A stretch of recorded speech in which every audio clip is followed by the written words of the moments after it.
कोई बात नहीं, कोई बात नहीं, कोई बात। आपने हमें अभी पहले कहा कि माया एक छलावा है, उसी के हाँ हाँ, कारण हमें रस्सी में सांप की प्रतीति होती है, ये प्रतीति है। अब आप कह रहे हैं जी जी। माया की शक्ति का ईश्वर हमें भ्रमित कर रहे हैं, वो ऐसा कर ईश्वर रहे तो की, नहीं क्या नहीं नहीं, करे? नहीं नहीं नहीं नहीं, ऐसा है, थोड़ा सा हम उसको समझें।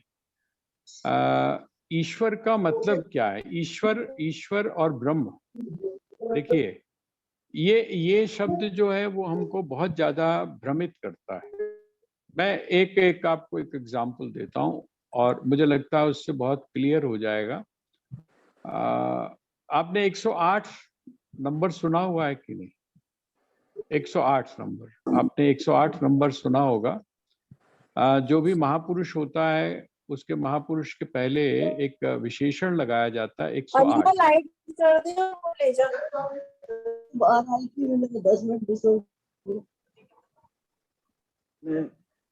10 मिनट। हाँ जी, ये जिनकी आवाज आ रही है ये अपना म्यूट क्यों नहीं कर रहे हैं, मुझे समझ में नहीं आता है। रिकॉर्डिंग चल रही है और आप लोगों की बात जो है बीच में आती है। हाँ, तो मैं जो चर्चा कर रहा था 108 शब्द की। 108 जो है वो 108 में एक जो है वो ईश्वर है। थोड़ा सा आप इसको अगर समझ लेंगे तो जो आपका प्रश्न है उस प्रश्न का उत्तर आपको मिल जाएगा। एक जो है वो ईश्वर है। अच्छा, जब आप एक बोलते हैं, एक एक जिस समय आप बोलते हैं, तो ये एक कैसा शब्द है? हमने कई बार श्रीमद् भगवत गीता की चर्चा करते समय कहा है कि जब आप एक बोलते हैं तो दो भी आ जाता है ना? दो जो है, दो की अपेक्षा से हम एक बोलते हैं, एक दो ऐसे ही करके बोलेंगे।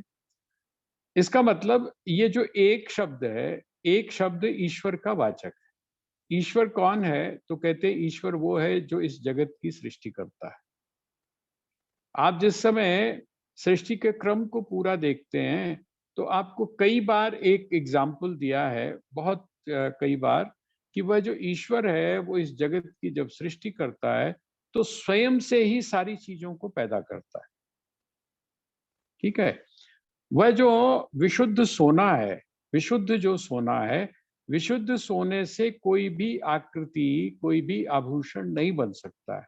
उसके लिए किस चीज की जरूरत है? मैं सिर्फ आपको स्मरण करा रहा हूं। उसके लिए जरूरत है कि वो जो शुद्ध है उसमें थोड़ी सी चीज क्या डाली जाए? थोड़ी सी, जिसको आप खोट बोलते हैं ना, वो खोट जो है वो खोट डाला जाए। वो खोट कौन है? वो खोट भी आप ऐसा समझ लीजिए, वो खोट ही माया है, जिसको हम कई बार आपके सामने कह चुके हैं। वह खोट भी माया है और उस माया का भी जो निर्माण है वो कौन करता है? तो कहते हैं वो भी परमात्मा। क्योंकि परमात्मा जो है, जिसको आप ईश्वर कहते हैं, ईश्वर की जो शक्ति है, ईश्वर की जो शक्ति है वो कौन है? वही है जिसको आप माया कहते हैं। तो जगत का जब निर्माण होता है, अर्थात सृष्टि का जब निर्माण होता है, सृष्टि के निर्माण में माया की भूमिका है, माया की भूमिका है। अब जब माया की भूमिका है तो भगवान जो है, अर्थात जो ईश्वर है, ईश्वर भ्रमित करने के लिए माया की रचना नहीं करता है, बल्कि ईश्वर क्या करता है? जगत की सृष्टि करने के लिए इस माया की रचना करता है या माया को प्रकट करता है, माया को वो प्रकट करता है। अच्छा, जब वो माया को प्रकट करता है तो माया के द्वारा जो सृष्टि बनी हुई है, जिसको हम ईश्वर की सृष्टि बोलते हैं, वो किसी को भ्रमित करने के लिए नहीं है। भ्रमित कौन होता है? भ्रमित कौन होता है? भ्रमित हम लोग होते हैं अपने अज्ञान के कारण। भ्रमित जो है वो हम होते हैं अपने अज्ञान के कारण। देखिए, रस्सी वहां पर पड़ी हुई है, रस्सी तो पड़ी हुई है ना, रस्सी तो पड़ी ही हुई है वहां पर। और रस्सी ये नहीं कह रही है कि तुम मुझे सांप समझो। रस्सी ये बात नहीं कह रही है कि तुम मुझको सांप समझो। हम अगर उसको सांप समझ रहे हैं तो वो इसलिए समझ रहे हैं क्योंकि वहां की जो स्थिति है उस स्थिति के अनुसार वहां पर थोड़ा सा प्रकाश है और थोड़ा सा अंधकार है। उसको हमने अपने जो मन के अंदर जो बैठा हुआ संस्कार है उसको हमने वहां पर आरोपित कर दिया और उस आरोपित करने का जो प्रतिफल है वो क्या हुआ। तो कहते हैं वो जो रस्सी थी उस रस्सी में सर्प को हमने देखना शुरू कर दिया। तो एक जो है ना, एक जिसको आप बोलते हैं, जिसको हम ईश्वर बोलते हैं, ईश्वर की शक्ति है माया। उस माया का आधार लेकर वह जो ईश्वर है वो इस जगत की सृष्टि करता है, जगत की उत्पत्ति करता है। वो किसी को भी भ्रमित नहीं करता है, सामने है सब कुछ। जैसे मैंने आपको बोला जो तत्वज्ञानी है वो तत्वज्ञानी के सामने भी माया भी है और मायापति भी है, दोनों चीजें। जगत भी रहता है, ये सब कुछ एज इट इज रहता है। हम स्वामी राम को देख लें, स्वामी विवेकानंद को देख लें, जितने भी महापुरुष हैं जिनको हम ये मानते हैं कि उनको तत्व की अनुभूति हो चुकी थी, आत्मज्ञान हो चुका था, उनके सामने कोई जगत जो है वो खत्म नहीं हो गया। जगत तो है। इसका मतलब क्या हुआ, जगत किसी को भ्रमित नहीं कर रहा है, ईश्वर किसी को भ्रमित नहीं कर रहा है। हम अपने अज्ञान के कारण भ्रमित होते हैं।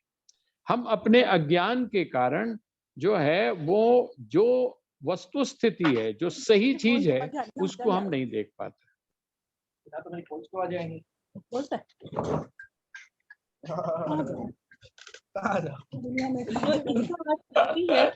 माया को ठीक से चैनलाइज करें, माया को अच्छे से समझें तो हम पार हो सकते हैं। हाँ, माया को सही तरह, लेकिन जैसा भगवान ने जो आपको जो डायग्राम्स बनाए थे, भगवान यहाँ पर यही कह रहे हैं कि जो माया है, माया को आप समझेंगे, कैसे समझें? माया को समझने के लिए आपको जो अपनी अविद्या है, अर्थात अपना जो अज्ञान है, उस अज्ञान से आपको ऊपर उठना पड़ेगा। जो जीव है, जीव जिस समय जीव भाव से ऊपर उठता है, जीव भाव से अब ऊपर कैसे उठे, तो उसके दो तरीके हैं। एक तो तप के द्वारा, जिसको मैंने कल आपको कहा था संघर्ष करके, एक तो संघर्ष के द्वारा, और दूसरा क्या है, परमात्मा से सीधा जुड़कर, परमात्मा से सीधा जुड़कर। और परमात्मा के साथ जब आप सीधा जुड़ते हैं तो उसका परिणाम क्या होता है, उसका फल क्या होता है, उसमें आपको संघर्ष करने की जरूरत ही नहीं पड़ती है। आप जिस समय महावाक्यों को देखते हैं तो उन महावाक्यों में कहीं पर भी संघर्ष की आवश्यकता नहीं। संघर्ष शुरू शुरू में, जो जिस समय आप तैयारी करते हैं अध्यात्म के लिए, तब आपको चाहिए होती है ये थोड़ा सा आत्म संयम, और ये चीज वो भी आरोपित होती है। लेकिन जब आप परमात्मा के साथ जुड़ जाते हैं, जैसे मैंने आपको उस डायग्राम में बताया था कि जिस समय आप वो जो आधार जो है, जो आश्रय है, आपको ये बात समझ में आ जाती है कि इस जगत का आश्रय, मेरा आश्रय है ना, वो कौन है, वो परमात्मा के अलावा और कोई नहीं है। तो आपका जो व्यक्तित्व है, आप जो पूरी तरह से अपने आप को बदल लेते हैं। मैं अब जो 108 का मैंने आपको एग्जाम्पल दे रहा था उसको मैं और क्लियर कर रहा हूं। एक का मतलब हुआ ईश्वर, और जीरो, जीरो कौन है? जीरो जो है, जीरो है ब्रह्म, जीरो है ब्रह्म। हाँ, और 8 जो है वो है प्रकृति। हमने अभी अष्टधा प्रकृति पीछे पढ़ा है। 8 कौन है? प्रकृति। इसका मतलब जो व्यक्ति ईश्वर के बारे में, जो व्यक्ति ब्रह्म के बारे में, जो व्यक्ति प्रकृति के बारे में अच्छी तरह से जानता है, उस व्यक्ति के पहले 108 शब्द का प्रयोग किया जाता है। एक बात तो आप ये समझ लीजिए। अब दूसरी बात जो मैं आपको संकेत के रूप में समझाना, जो जीरो है इसकी वैल्यू क्या है? 108 में आप जिस समय जीरो की वैल्यू देखते हैं तो क्या है? एक से आगे लगा हुआ है तो उसकी वैल्यू क्या है? टेंस में, है ना? एक से जब आगे वो लगा हुआ है तो हम उसको क्या बोलते हैं, 10 बोलते हैं, 10। तो वो 9 का, इसका मतलब उसकी वैल्यू, 0 की वैल्यू कितनी हो गई, 9 हो गई। अच्छा 8 से पहले लगा हुआ है तो आप अब क्या वैल्यू हो गई उसकी, 8 से अगर पहले लगा हुआ है तो उसकी वैल्यू कुछ नहीं है। आप उसका प्रयोग किस प्रकार से कहाँ कर रहे हैं, 0 को जब आप आगे आगे आगे की तरफ लगाते जाते हैं तो उसकी वैल्यू बढ़ती जाती है। इसका मतलब जब आप ईश्वर को वह परमात्मा या ब्रह्म जो है उसको जब आप अपने आगे रखते हैं तब क्या होता है, तब आपकी वैल्यू बढ़ जाती है। और जिस समय आप उसको अपने पीछे रखते हैं तो आपकी वैल्यू क्या है, वो जो है आपकी वैल्यू ना के बराबर है, जितनी है उतनी रहती है। जितनी है उतनी रहने का मतलब जैसा आप पैदा हुए थे बस वैसी की वैसी ही आपकी वैल्यू रहती है। तो ये जो चीज है ये यहाँ पर माया और प्रकृति इन दोनों के अंतर को समझाने का मैंने प्रयास किया है। वैसे जैसे भगवान ने हमें बच्चे दिए ताकि हम उनसे प्रेम करना सीखें, पर हम ऐसे जी, मोह में फंस जाते हैं कि अपने बच्चों से प्यार करते हैं ना कि बाकियों से। अगर उसी प्रेम का व्यापक रूप रहे तो अपने बच्चों जैसे सबसे प्यार करें तो वो that is a positive side of Maya. हाँ, नहीं नहीं, देखिए प्रेम जो है ना, प्रेम माया में नहीं आता है, ये बात हम समझ लें। प्रेम जो है, जिस समय प्रेम अपने विशुद्ध रूप में आता है तो वो माया के अंदर नहीं आता। जिस समय आप सबके साथ प्रेम करने की आप बात करते हैं तो वहां पर सबके साथ प्रेम कौन करता है, सबके साथ में प्रेम कौन करता है, जो परमात्मा को सारी जगह देखता है। और जब परमात्मा को सारी जगह देखता है तब वो अपने को भी सारी जगह देखता है। आगे जाकर भगवान इसी चीज को बहुत भक्त का जो विश्लेषण जो है, विवेचन जो है, उसको जब करेंगे तो ये इस चीज का भी, इस बात का भी जिसको आप पूछ रही हैं उसका भी उन्होंने एग्जाम्पल दिया है। वो कहते हैं समहात्मा सु दुर्लभ, कहते हैं ऐसा जो व्यक्ति होता है वो बहुत दुर्लभ है। ये जो जिसको हम प्रेम बोल रहे हैं ये प्रेम कुछ और तरह का है, लेकिन वास्तव में जो प्रेम है जिसको हम प्रेम बोलते हैं, जैसे आप प्रेमा भक्ति जिस समय आप देखते हैं, गोपियों की जो भक्ति है, गोपियां जिस चीज की आचार्य हैं, नारद जी जो हैं, नारद जी जिस भक्ति की बात करते हैं नारद भक्ति सूत्र में, वहां पर जो प्रेम है उस प्रेम का बिल्कुल बिल्कुल परिष्कृत जो रूप है वो आगे जाकर भगवान उसका प्रतिपादन करेंगे। ये बड़ा धीरे धीरे, मैंने जैसे कहा ना, भगवान कृष्ण की जो एक समझाने की जो एक विधा है वो बिल्कुल एकदम स्पष्ट रूप से बहुत धीरे धीरे एक एक चीज को वो हमें समझाते हैं। तो आइए अब हम आ जाते हैं जहां पर हमने कल अपनी इसकी पूर्णाहुति की थी, विश्राम लिया था। वो था चतुर्विधा भजन्ते माम जना सुकृतिनोर्जुन आर्तो जिज्ञासुरर्थार्थी ज्ञानी च भरतर्षभ। श्लोक नंबर 16, 7वें अध्याय का श्लोक नंबर 16। भगवान ने 4 प्रकार के अपने भक्तों का वर्णन किया। अच्छा, आश्चर्य की बात यह है कि उन्होंने चारों को ही सुकृति कहा है। सुकृतिना, सुकृतिना का अर्थ क्या होता है कि ये जो है ये उत्तम कर्म करने वाले। उसका कारण क्या है, देखिए हम कामना करते हैं, बड़ी अच्छी बात है, कामना हमारे जीवन में हो, लेकिन जो सकाम कर्म है उस सकाम कर्म में भी दो दो उसकी विधा हो गई। ये जो 2 है ना इसमें, कौन कौन, एक तो है जो आर्त है, आर्त मतलब जो दुखी है, और दूसरा है अर्थार्थी, अर्थात जो जिसको धन की आकांक्षा है, जो समृद्धि चाहता है। धन का मतलब सिर्फ पैसा ही मत लीजिए, जो ऐश्वर्य चाहता है, पद चाहता है, इस तरह की भौतिक वस्तुओं को, जो साइकोलॉजिकल है उनको जो चाहता है, और साथ में आर्त का अर्थ क्या होता है? आर्त का अर्थ होता है जो किसी विपत्ति में कहीं फंस गया है, ऐसी जगह फंस गया है जहां से निकलना बहुत मुश्किल है, वहां पर जो भगवान को याद कर रहा है। अब देखिए, है तो ये भी सकाम,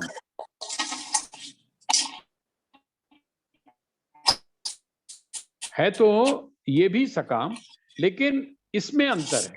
इसमें और दूसरा वाला जो है उसके अंतर है। जिसको हम सकाम बोल रहे हैं, यहाँ पर भगवान इसको सकाम होने के बावजूद भी क्या कह रहे हैं? इसको वो बोल रहे हैं सुकृतिना। सुकृतिना का अर्थ सु मैंने अच्छे सेंस में आता है, जैसे सुष्ठु, सुष्ठु मैंने सही प्रकार से, और कृतिना मतलब कर्म करने वाले। इसका मतलब ऐसे जो लोग हैं वो उत्तम कोटि में आते हैं, चारों उत्तम कोटि में आते हैं। कहते क्यों? कहते अगर आपने मांगना है तो आप किससे मांगो? आपने अगर मांगना है तो उससे मांगो जो आपको दे सकता हो। आप अगर विपत्ति में हैं तो विपत्ति में जब आप पड़ जाते हैं तो ऐसी स्थिति में उस विपत्ति से छूटने की जो कामना है वो आप किससे करो? देखिए, आप महाभारत का बहुत एग्जाम्पल है द्रौपदी का। द्रौपदी जो है पहले किनकी तरफ नजर घुमा रही है? आर्त है ना वो। उस समय जो उसके साथ में किया जा रहा है उसके कारण वो एक ऐसी विपत्ति में है जिसमें जिसमें उसका सर्वस्व छीन दिया जा रहा है। वो किसकी तरफ देख रही है? वो किसकी तरफ, पहले किसकी तरफ देखती है? जितने भी बुजुर्ग हैं वहां पर बैठे हुए उनकी तरफ देखती है, महारथियों की तरफ देखती है, फिर अपने पतियों की तरफ देखती है। अब देखिए, कामना तो यहां पर भी है, आर्त है, फंसी हुई है, बहुत बड़ी विपत्ति में है उस समय, लेकिन आखिर में कामना उसने किससे की? कामना उसने श्री कृष्ण से की। और जब श्री कृष्ण से की तो श्री कृष्ण जो है जिस समय जा रहे होते हैं तो द्रौपदी के लिए वो सखी शब्द का प्रयोग करते हैं। हम लोग कभी कभी हंसा करते हैं कि ये जो आजकल आप लोग कंसेप्ट जो है जिसको आप सखा बोलते हैं या सखी बोलते हैं, तो सखी सखी मतलब स्त्री स्त्री तो सखी होती है, लेकिन भगवान ने जो कृष्णा है अर्थात जो द्रौपदी है उस द्रौपदी को किस रूप में? मित्र के रूप में देखा है, और उन्होंने उस मित्रता को निभाया है। वहां पर मित्र का अर्थ जिस तरह से हम लोग कृष्ण के व्यक्तित्व को परिभाषित करते हैं या लोग जैसा बोलते हैं वो चीज आपको वहां पर नहीं दिखाई देगी। अगर मैं आज की भाषा में अगर बोलूं तो जिसको आप गर्लफ्रेंड या बॉयफ्रेंड बोलते हैं उसका अगर सबसे अच्छा कंसेप्ट आपको देखने को मिलेगा तो वो श्री कृष्ण का और द्रौपदी का जो आपस में संबंध है वो है। यहाँ ये जो है ये आर्त है। एक तो आर्त का एग्जाम्पल ये है जहां बहुत दुखी है, कृष्ण को याद करती है और बस थोड़ा सा होता है वहां पर। देखिए वो जो सखा के साथ में एक उलाहना होता है कि तूने इतनी देर क्यों कर दी कृष्ण, मैं तो बिल्कुल आखिर में थी, बिल्कुल तेरा इंतजार ही कर रही थी, तूने इतना विलंब क्यों कर दिया? तो कृष्ण क्या कहते हैं? कृष्ण कहते हैं कि मैं क्या करता, गलती तेरी है, गलती तो तेरी है, गलती मेरी नहीं है। कहते क्यों? अगर तूने घटघट वासी कहा होता तो मैं यहीं से प्रकट हो जाता। अब तूने कहा द्वारिका वासिन, तो मैं भाई तेरी बात तो रखता ना, मित्र की बात तो रखनी चाहिए। तो मैं तेरी बात रखने के लिए मुझे क्या करना पड़ा? मुझे द्वारिका से यहाँ आना पड़ा। अब जो द्वारिका से मैं यहाँ पर आया हूँ तो भाई टाइम तो लगेगा ना, है ना? चाहे कितनी भी स्पीड क्यों ना हो, मेरे यान की जो गरुड़ है उसकी चाहे कितनी भी स्पीड क्यों ना हो, लेकिन समय तो लगेगा। बस हम इतना अंतर समझें, जब आप किसी व्यक्ति से मांगते हैं और जब आप भगवान से मांगते हैं। जब आप किसी व्यक्ति से मांगते हैं तो इसका अर्थ क्या हुआ? अब आप कौन सी स्थिति में हैं? आप ऐसे व्यक्ति से मांग रहे हैं जिसके पास खुद नहीं है, जिसके पास में खुद नहीं है। भाई मांगना ही है, इसीलिए हमारे यहाँ एक बात कही गई है कि यदि आप मांगना ही चाहते हैं तो किससे मांगे? कहते हैं उससे मांगे जो आपको दे सकता हो, अर्थात परमात्मा, ईश्वर, सद्गुरु। और दूसरा हमारे यहाँ जो दृष्टांत है जिसकी हम अक्सर चर्चा करते हैं, आर्त की। यहाँ पर तो जो है वो लज्जा जा रही है, यहाँ पर तो शील जा रहा है, यहाँ पर तो जो स्त्री का सबसे बड़ा धन है उसको छीनने का प्रयास हो रहा है। लेकिन दूसरी जगह पर दूसरा जो एक उदाहरण हमको मिलता है वो कौन सा है? जहां पर मृत्यु बिल्कुल सामने मुंह बाए हुए खड़ी है, वो है गजेंद्र। गजेंद्र मोक्ष का मैं बार बार आपसे निवेदन करता हूं कि हमको कोशिश करनी चाहिए। हमारे कई राम प्रेमी ऐसे हैं जो उसका रोज पाठ करते हैं। गजेंद्र मोक्ष, इसका मतलब जो विपत्ति है, सबसे बड़ी विपत्ति कौन सी है? सबसे बड़ी विपत्ति है मृत्यु। सबसे बड़ी विपत्ति है मृत्यु अर्थात मौत। मैं नष्ट हो जाऊंगा, ये जो भय है ये सबसे बड़ा भय है। तो हे परमात्मा, आप इस भय से मुझको मुक्त करें। मृत्यु के भय से पैर पकड़ा हुआ है। आप थोड़ा सा अगर उसको इमेजिन करेंगे तो आपको समझ में आएगा। बहुत उसको अपने ऊपर अहंकार है, अपने बल के ऊपर उसको बहुत बड़ा दर्प है, अपने बल पर दर्प है, अपने लोगों के ऊपर बहुत दर्प है। ये जो अभी जो टाइम निकला इसने तो बहुत अच्छे अच्छों का तोड़ दिया। जो अपने सामने किसी को कुछ नहीं समझते थे उनको भी उन्होंने लाकर ऐसी जगह पहुंचा दिया जिसके लिए उनको अब आंख ऊपर उठाकर देखने की, अब वो भी ईश्वर की चर्चा करते हैं। क्यों? क्योंकि उनको लगा कि अरे सारे अपने हैं, लेकिन सारे अपने होने के बावजूद भी कोई भी व्यक्ति अंतिम संस्कार तक नहीं पहुंच पा रहा है, वो भी गाड़ियों में डालकर। और आपको या तो उसमें जो आजकल कंसेप्ट जो चले हुए हैं, और जहां पर गरीबी है, जहां पर गुर्बत है, वहां की तो बात ही आप छोड़ दी। यहाँ पर वही बात है, उसको बड़ा अहंकार है, लेकिन वो सारा अहंकार छूट गया। कब छूट गया? जब उसने पैर पकड़ा और वहां पर वो थक गया, अपने बल से थक गया। घूमकर उसने देखा कि उसके जितने भी अपने थे, जितने भी अपने थे, बहुत अपने जो हैं वो भी आजकल सारा का सारा ये जो अच्छा हुआ जूम जो है वो हम लोगों ने सीख लिया। आजकल तो जितनी भी प्रेयर मीटिंग्स भी हो रही हैं वो सारी की सारी किस पर हो रही हैं? जूम पर हो रही है। क्यों? कहीं ना कहीं हमें हमारे भीतर भय है।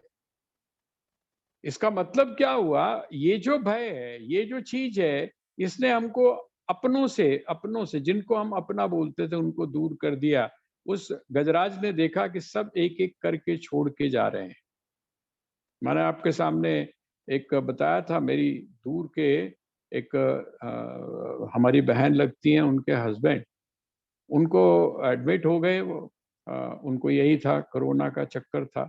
और चांस की बात है कि पूरी जो उनकी फैमिली थी वो पॉजिटिव थी। और वो जो जीजा जी थे हमारे, उनकी डेथ हो गई। और जब उनकी डेथ हो गई तो डॉक्टर्स के यहाँ से, हॉस्पिटल से फ़ोन आया। बड़ी अच्छी पोस्ट पे थे किसी ज़माने में, तो वहाँ से फ़ोन आया सरकारी हॉस्पिटल से कि जी आप कौन आ रहा है लेने के लिए? उन्होंने कहा जी हम तो सारे के सारे फैमिली के पॉजिटिव हैं। एक बेटा है वो भी पॉजिटिव है, उसकी जो पत्नी है वो भी पॉजिटिव है, उनकी जो अपनी पत्नी है अर्थात हमारी जो बहन है वो भी पॉजिटिव है, और एक उनकी बेटी है जो साथ में रहती है वो भी पॉजिटिव है, सारे पॉजिटिव हैं। तो क्या हुआ? हुआ ये कि उन्हीं लोगों ने अर्थात अस्पताल वालों ने ही वहां पर उनका संस्कार किया, और अस्थियां और वो सब इकट्ठी करके और वो लाके उन्होंने वहां पर दे दी। तो अस्थियां क्या थी? वो राख ही राख थी। अहंकार हमारा एक क्षण में टूट गया। तो कहते हैं आर्त जो है, जिस समय आप आर्त हैं, जिस समय आप ऐसी स्थिति में हैं, उस समय भी यदि आप ईश्वर को, परमात्मा को याद करते हैं, तो भगवान कहते हैं वो भी मेरा भक्त है, क्योंकि कम से कम उसने मुझको तो याद किया। वो जो गजराज है, उस गजराज ने क्या किया, मुझको याद किया, और जब मुझको याद किया तो मैं वहां पर पहुंचा। ठीक है, उसने मुझको पहले याद नहीं किया था, कोई बात नहीं, बाद में भी अगर वो भूल जाता है तो भी कोई बात नहीं है, लेकिन जिस समय विपत्ति आती है, उस विपत्ति के समय यदि वो मुझको याद करता है तो मैं वहां पर पहुंचता हूँ। क्यों? क्योंकि मेरी जो प्रतिज्ञा है वो क्या है, जहां भक्त मेरो पग धरे और तहां धरू मैं हाथ। जहां भक्त मेरो पग धरे तहां धरूं मैं हाथ, और पाछे पाछे मैं फिरूं कबहू न छोड़ूं साथ। मैं उसका कभी भी साथ, जो मेरा भक्त है उसका मैं साथ कभी भी छोड़ता नहीं। किसी भी रूप में मुझे जो स्मरण करता है, मुझे जो याद करता है, तो एक तो हो गया आर्थ, दूसरा है, मैंने आपको कहा था अर्थार्थी, धन की आकांक्षा। धन की आकांक्षा जिसके जीवन में है, आदि शंकराचार्य के जीवन में एक बड़ी विलक्षण घटना आप लोगों ने शायद सुनी होगी। उन्होंने अपने लिए तो कुछ नहीं मांगा, लेकिन उन्होंने एक बूढ़ी माता थी, उसके लिए कुछ मांगा। हम लोग भी ऐश्वर्य मांगते हैं, हम लोग भी समृद्धि मांगते हैं, हम लोग भी सुख मांगते हैं, शांति मांगते हैं, लेकिन वो कहते हैं किसी व्यक्ति से मांगने की आवश्यकता नहीं है, बल्कि आप क्या करें, कहते हैं कि आप उस परमात्मा से मांगे, ईश्वर से मांगे। और मैं तो ये कहता हूं कि ठीक है, आप भ्रमण करिए, तीर्थ यात्राएं करिए, बड़ी अच्छी बात है। आपने एक बार तीर्थ यात्रा कर ली, मुझे लगता नहीं कि दोबारा बार बार जाने की वहां किसी भी प्रकार की आवश्यकता है। मुझे मुझे ऐसा लगता है, आपने एक बार गए, आपने वहां से आनंद लिया, और उस आनंद का स्मरण करते हुए आप ये सोचिए कि आप उस परमात्मा का स्मरण आप कहीं पर भी बैठकर कर सकते हैं। और जिस समय आप अपने ऐश्वर्य के लिए, आप अपनी समृद्धि के लिए इस प्रकार का काम करते हैं, ईश्वर के प्रति समर्पित होके, तो वो क्या है, अर्थार्थी।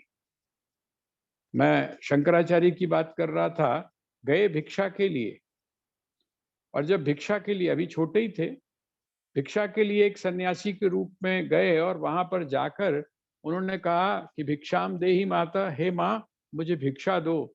वो बूढ़ी माता बाहर निकल के आई, उसने कहा कि बेटा मेरे पास तो कुछ है ही नहीं, मैं तो विपन्नता अर्थात दरिद्रता की स्थिति के अंदर हूं, तो मैं तो तुम्हें कुछ नहीं दे सकती। उसने कहा माता कुछ तो देख, तेरे पास में और कुछ नहीं, कुछ ना कुछ तो होगा। तो वो माता गई, और उसने जिस समय घड़े के अंदर हाथ डाला, तो वहां पर और कुछ नहीं था, एक आंवला था, सूखा हुआ। उसने कहा पुत्र बस ये आंवला है और कुछ नहीं है। आदिशंकर ने वो कहा कि यही दे दे भिक्षा में। उसने भिक्षा में दिया, और जिस समय आदिशंकर ने सोचा कि अरे समाज की ये स्थिति है, लोगों मतलब लोग हमारे यहाँ इस प्रकार के भी हैं जो दरिद्रता की इस पराकाष्ठा तक हैं कि जिनके पास में खाने के लिए कुछ नहीं है, अपनी जो बेसिक नेसेसिटी है उसको पूरा करने के लिए कुछ नहीं है। तो उन्होंने वहां पर, कहते हैं, माँ लक्ष्मी का आवाहन किया, और जब माँ लक्ष्मी आई तो उन्होंने कहा कि माँ मुझको अपने लिए कुछ नहीं चाहिए, लेकिन ये जो मेरी माँ है, इस माँ की दरिद्रता मुझसे नहीं देखी जा रही है। ये भी कोई बात हुई, तू कैसी माँ है कि इसके प्रति तेरे मन में कभी भी ये ध्यान नहीं आया। तो वहां पर उन्होंने एक स्तोत्र, कनक धारा स्तोत्र, आपने नाम सुना होगा, कनक धारा स्तोत्र जो है उसका उन्होंने स्तवन किया, और कहा कि माँ इसके ऊपर कृपा कर। और कहते हैं कि वो जो आंवला था ना, जितना जो आंवला था, उसी साइज के सोने की, स्वर्ण की वृष्टि वहां पर हुई। आप अगर स्तोत्रों का देखिए, ये मैं थोड़ी अलग हट के बात कर रहा हूं, अगर आप स्तोत्रों का पाठ करते हैं, आप यदि परमात्मा से स्तुति करते हैं, तो आपको वहां से वो भी प्राप्त होती है, वह भी भक्त है। भगवान कहते हैं अर्थार्थ, यार किसी ना किसी तरह से मेरे पास में आया तो सही, चाहे वो अर्थ के लिए आया हो, चाहे पैसे के लिए आया हो, आया तो सही। आपके पास में जब कोई आदमी फोन करता है कि हेलो, हाँ जी, की हाल चाल है, आप कहते हो भाई बड़े दिनों बाद तुमने फोन किया, बड़े दिनों बाद फोन किया। उसने कहा कि भाई यार ये प्रॉब्लम है। आपका अगर कोई अपना है तो आप क्या सोचते हो? आप कहते चलो किसी ना किसी तरीके से यार तूने मुझको याद तो किया। वो भगवान जो वह परमात्मा है, वो परमात्मा की भी कहता है कि ये जो जीव है, ये किसी ना किसी तरीके से तो मुझको याद करे, तो वो भी मेरा भक्त है। इसीलिए भगवान उसको भी क्या कहते हैं? सुकृति बोलते हैं, उत्तम कर्म करने वाला। किसी से नहीं मांगता, बल्कि वो मुझसे मांगता है। और फिर तीसरा उन्होंने कहा जिज्ञासु। ये थोड़ा सा अलग हटके है। वो जो दो कैटेगरी हैं वो अलग हैं, और ये दो कैटेगरीज अलग है। वो कैटेगरीज जो है वो भौतिक वस्तुओं के साथ में जुड़ी हुई है। आप आर्त हैं, आप दुखी हैं, और दुख के कारण आप उस दुख से या उस विपत्ति से मुक्त होना चाहते हैं, इसलिए आप भगवान को याद करते हैं। लेकिन गजेंद्र मोक्ष की जिसकी मैं चर्चा कर रहा था, उसका एक बड़ा अच्छा ट्विस्ट है, और वो ट्विस्ट ये है कि जिस समय गजेंद्र प्रार्थना करता है, और प्रार्थना करने के बाद उसको अंदर से महसूस होता है कि अगर मैं इस जीवन में बच भी गया तो बात तो बनेगी नहीं। यहाँ पर अगर भगवान ने मुझको अभी बचा भी लिया तो ऐसा तो है नहीं कि फिर मेरी मृत्यु ना हो। मेरा जो शरीर है, इसका शरीर का पात तो होगा ही, शरीर तो गिरेगा ही। आज नहीं तो कल मृत्यु तो आएगी ही। इसका मतलब जब मृत्यु आएगी, मैं मरूंगा, तो फिर मेरा जन्म होगा। तो ये तो फिर वही बात हो गई, वही चक्र हो गया। मैंने टाल दिया, मेरी जो बीमारी है उस बीमारी को मैंने टाल तो दिया, लेकिन मैं रोग मुक्त नहीं हुआ। वो भगवान से कहता है कि भगवान ऐसा है, आप मुझको मृत्यु के भय से ही मुक्त कर दो, मृत्यु के भय से मुक्त कर दो। इसका मतलब मेरे जीवन में कभी मृत्यु आए ही नहीं। मुझे पता चल जाए कि मैं मृत्यु के चंगुल में फंसने वाला नहीं हूं, अर्थात मैं अमर हूं। इस प्रकार की स्थिति मेरी कर दीजिए। देखिए कहां से प्रार्थना शुरू हुई और कहां पर चली गई। तो आर्तो जिज्ञासु अर्थार्थी, अर्थात जो आर्त है और अर्थार्थी है, वो कहते हैं एक बार मेरे पास में आता है, मेरे साथ में जुड़ता है, और जिस समय जुड़ता है तो हो सकता है किसी समय उसको ये बात समझ में आ जाए कि असलियत क्या है, वास्तविकता क्या है। ये सारी चीजें, ऐश्वर्य, धन आदि के बाद भी उसको क्या होता है, संतुष्टि नहीं मिलती। शायद वो मेरी तरफ मुड़े, पूरी तरह से मुड़े। अब ये आया जिज्ञासु। जिज्ञासु का अर्थ क्या है? जो मुझको जानना चाहता है, जो मुझको जानना चाहता है, या जो मुझको पाना चाहता है। जान के क्या होगा? जब जानेगा तो पा लेगा ना। जब जानेगा तभी तो पाएगा। वो कहते हैं जिज्ञासु, जिसके मन में जिज्ञासा है, मेरे बारे में जो जानना चाहता है, उसको बोलते हैं जिज्ञासु। और ज्ञानी, ज्ञानी का मतलब जो मुझको जान चुका है, जो मुझको जान चुका है, जो तत्वज्ञानी है। कहते हैं ये जो चार हैं, चतुर्विधा भजन्ते माम जना सुकृतिनोर्जुन, आर्तो जिज्ञासु अर्थार्थी ज्ञानी च भरतर्षभ। हे भरतवंशी अर्जुन, ये चार प्रकार से जो लोग हैं, मतलब अगर भक्तों का मैं विभाजन करूं तो ये चार प्रकार के मेरे भक्त हैं। अब उसमें कहते हैं कि सबसे श्रेष्ठ कौन? ये तो उत्तम हुए ना। उत्तम क्या है? सुकृति है। सुकृति, ये उत्तम कर्म करने वाले। लेकिन कहते हैं कि इन इन चारों में जो कैटेगरी है, इसका मतलब क्या हुआ? आज अगर हम आर्त हैं, आज अगर हम अर्थार्थी हैं, आज अगर हम जिज्ञासु हैं तो हमको कहाँ पर जाना है, अर्थात हम श्रेष्ठ भक्त कैसे बन सकते हैं, तो उसमें भगवान ने बड़ी अच्छी बात कही। श्लोक नंबर 17 देखिए, तेषां ज्ञानी नित्य युक्त एक भक्तिर्विशिष्यते प्रियो हि ज्ञानिनोत्यर्थम महम स च मम प्रियः। बस देखिए, इसके जो लास्ट का जो स्टेंजा है उसको आप बस समझ लीजिए। वो क्या है? कहते हैं वो मुझको प्रेम करता है और मैं उसको प्रेम करता हूं। वो मुझको प्रिय है और मैं उसको प्रिय हूं। ठीक है? इसका मतलब क्या हुआ? जो ज्ञानी है वो ज्ञानी परमात्मा के अलावा और किसी को देखता ही नहीं है। वो परमात्मा के अलावा किसी को नहीं देखता। कहते जो परमात्मा के अलावा किसी को नहीं देखता है, ऐसा जो भक्त है वो मुझको सबसे ज्यादा प्रिय है।